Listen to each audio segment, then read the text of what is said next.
All right, happy Tuesday, and for you baseball lovers, happy wild card week for us Mets fans. A disappointing end to the season.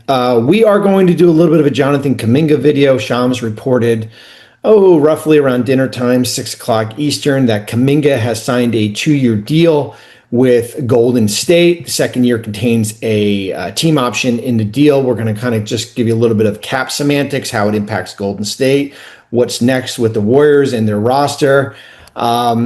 He was facing, as everyone knows, an October 1st deadline, roughly 11:59 p.m. There was an $8 million qualifying offer. If Kuminga signed the qualifying offer, he would have been an unrestricted free agent next year.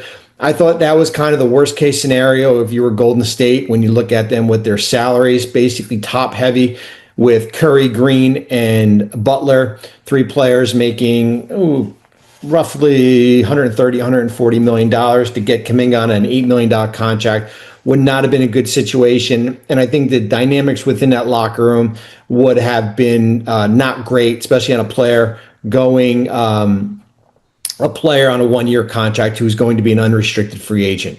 When you look at it, it's been well documented as far as what the offers were. The 2-year deal, which he has signed with the team option, there was a 3-year deal with no options at lesser money, and then there was a 3-year deal with a team option for roughly $75 million. This deal for Golden State will give you a little bit of a perspective from the Warriors. They really did not budge off their original number. The starting salary comes in at $22.5 million. They get the team option that they wanted, and they also get the 1-year bird restriction that is basically a de facto trade clause that Kuminga could have happened, is waived in this regards. Golden State can trade him without his permission. There is no obligation as far as what team Kuminga picks if there is a trade, which can happen starting on January 15th. That trade restriction gets lifted. If the contract was for 2 years straight, there would have been no trade clause, no trade restriction. But because there's either a 1-year deal or there's an option in there, you could have he could have had the right to veto a trade. I even went on TV a few weeks ago and I said, listen, if you want to put the trade, let him have the 1-year bird, fine, because once you exercise the team option in the trade, the 1-year bird goes away. As I said, in part, Kuminga gets a trade bonus. If he's traded on January 15th, it's 15% of what the contract would be, a little over $1 million.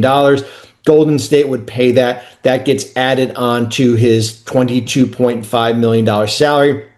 All in all, it's a win-win for both sides. I think when you look at it, certainly from Golden State's perspective, as I said, they didn't budge off where they were. For Kuminga, he was basically staring at an $8 million qualifying offer. He gets an extra $14.5 million. He gets the trade bonus in there. He potentially could become an unrestricted free agent, but that would have Golden State declining that team option or whatever team he gets traded to.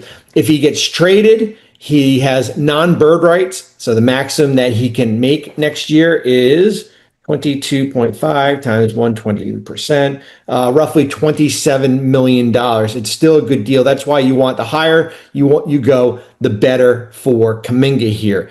But when you look at it roster-wise, Golden State right now, they signed Gary Payton II to a 1-year minimum contract. He has a $2.3 million cap hit. They signed Will Richards to a 4-year contract. He has roughly a $1.3 million cap hit.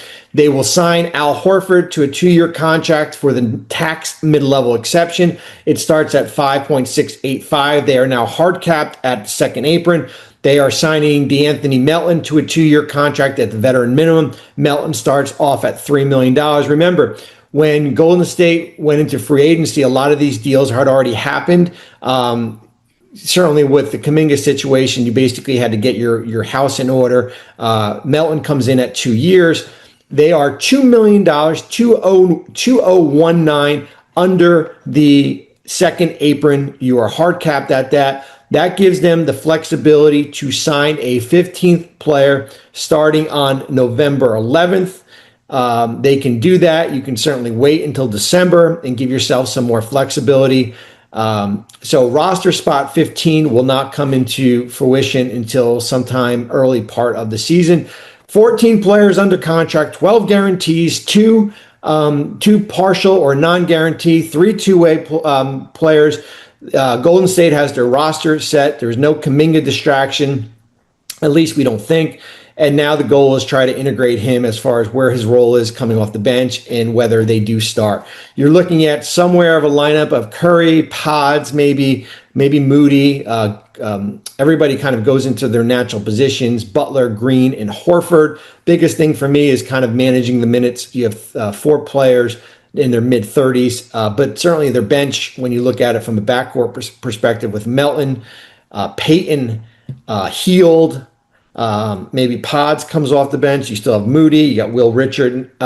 Certainly the backcourt is a strength of where they are depth-wise here. So that is it on Jonathan Kuminga, who has signed in Golden State. Thank God we don't have to really talk about that much more. Now we can talk about Golden State on the court. We've got a training camp primer that comes out on Wednesday, 8,000 words. Enjoy. And we have an early season trade deadline guide that we're working on that will come out next week also. That is it. Have a great evening. We will talk soon. Kuminga's comments and Steve Kerr's response hint at ongoing tension. Will he keep fighting for minutes? The standoff between Jonathan Kuminga and the Golden State Warriors quietly lingered throughout the entire offseason. Now, even after the dust has settled, signs of tension remain, and his fight for consistent minutes may be far from over. Kuminga, the former number 7 overall pick, reportedly turned down multiple offers from the Warriors before finally agreeing to a 2-year, $48.5 million contract just ahead of the 2025-26 NBA season. The deal, which includes a team option, a term his camp strongly opposed, raised eyebrows across the league. The fact that the Warriors got that clause in the contract suggests the team held the leverage. And while both sides eventually reached an agreement, it's hard to ignore the friction that simmered behind the scenes, especially when listening to head coach Steve Kerr's carefully chosen words. Steve Kerr's honest take on the Kuminga saga. Kerr, whose influence carries significant weight in Golden State, was at the center of the months-long dispute. Some insiders even criticized his role, suggesting that Kuminga's lack of a clearly defined role under Kerr may have contributed to the standoff in the first place. But when asked directly about how he viewed the contract saga now that it's over, Kerr struck a diplomatic tone. "This is the business we're in. I've never held it against any player for trying to secure the best deal they can," Kerr told The Athletic's Anthony Slater. "As a coach, and as someone who played in this league, part of my job is to help players grow into the best version of themselves. Put them in a position to succeed. Help them sign good contracts. These careers don't last forever." While his words were measured, Kerr's neutral stance is telling, especially considering how much the stalled negotiations limited the Warriors' flexibility this offseason. The team was unable to make other key moves while the Kuminga situation remained unresolved. Kerr added, "We've dealt with much bigger contracts than this. I don't think it's a big deal. These things happen in sports. Contract disagreements are part of the landscape." Still, it's hard to ignore the subtext. This wasn't just a negotiation. It was a statement. And now that it's done, the real question is, where does Kuminga go from here? Kuminga's future, still uncertain? Despite signing the extension, there are still whispers that Kuminga, now 22, may not see his long-term future in Golden State. The inclusion of a team option speaks volumes. The Warriors maintain control over his fate, while he's left needing to prove himself all over again. For Kuminga to shift the narrative, two things need to happen. He must solidify his place in the rotation. Despite flashes of brilliance and elite athleticism, Kuminga has yet to earn consistent, reliable minutes under Kerr. Whether that's due to defensive lapses, inconsistency, or lack of trust from the coaching staff, it remains a barrier. He has to produce, and produce now. With veterans like Stephen Curry and Draymond Green still at the core, the Warriors aren't in rebuilding mode. Every minute matters, and Kuminga needs to show that he can impact winning, not just with highlight plays, but with smart, disciplined basketball. The upside is clear. Kuminga has shown he can guard multiple positions, finish in traffic, and create mismatches. But until he puts it all together, and earns the full confidence of his coach, he'll remain in a precarious position. More than just business. Ultimately, this situation reflects something deeper than contract logistics. It's about identity and direction, both for Kuminga and for a Warriors team that's trying to walk the line between contending now and preparing for the future. Kuminga's talent isn't in question, but his fit in Kerr's system and the organization's long-term plans still are. The contract may be signed. The summer may be behind them. But the real story? It's still unfolding, and Kuminga's next steps will determine whether this chapter ends with a breakout or a breakup. Trust still in question? Behind the scenes, league sources suggest that while the Warriors are publicly downplaying the contract dispute, trust between Kuminga and the organization hasn't fully recovered. The tension wasn't just about money, it was about role, usage, and long-term vision. Kuminga's camp reportedly grew frustrated over the lack of a clear developmental plan, particularly during the 2024-25 season, when he was in and out of the rotation despite strong performances in stretches. The inconsistency in his minutes, combined with minimal opportunities in late-game situations, became a point of contention, especially as younger players on other teams were given the freedom to grow through mistakes. The tension wasn't one-sided either. Within the Warriors' coaching staff, there were concerns about Kuminga's defensive discipline, off-ball focus, and ability to stay engaged when he wasn't featured offensively.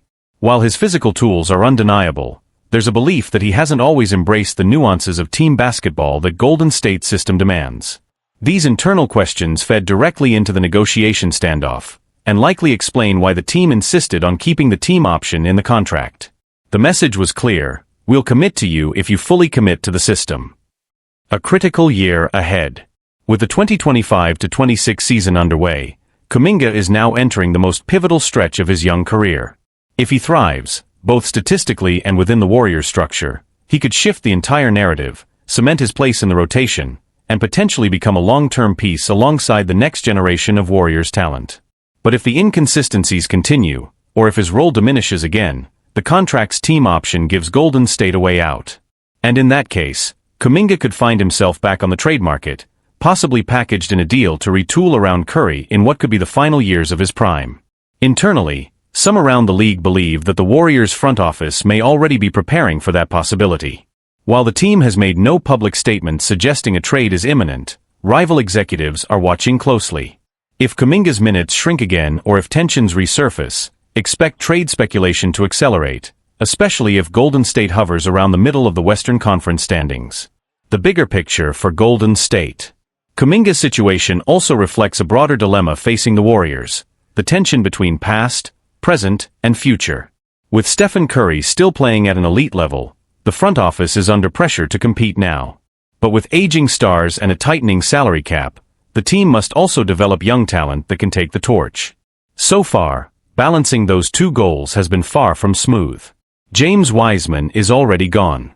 Moses Moody has yet to carve out a consistent role. Kuminga, once considered the highest upside prospect of the group, is now at a crossroads. And how his season unfolds will say a lot about whether the Warriors can truly bridge eras, or whether they'll be forced to pick a direction sooner than expected. For Kuminga, this is more than a contract year. It's a test of maturity, resilience, and fit. For the Warriors, it's a reflection of deeper strategic tension, one they can no longer ignore. And while the headlines may have quieted for now, the questions remain. Can Jonathan Kuminga evolve fast enough to become a cornerstone? Or has the clock already started ticking on his time in Golden State? The answers are coming, on the court, not on paper.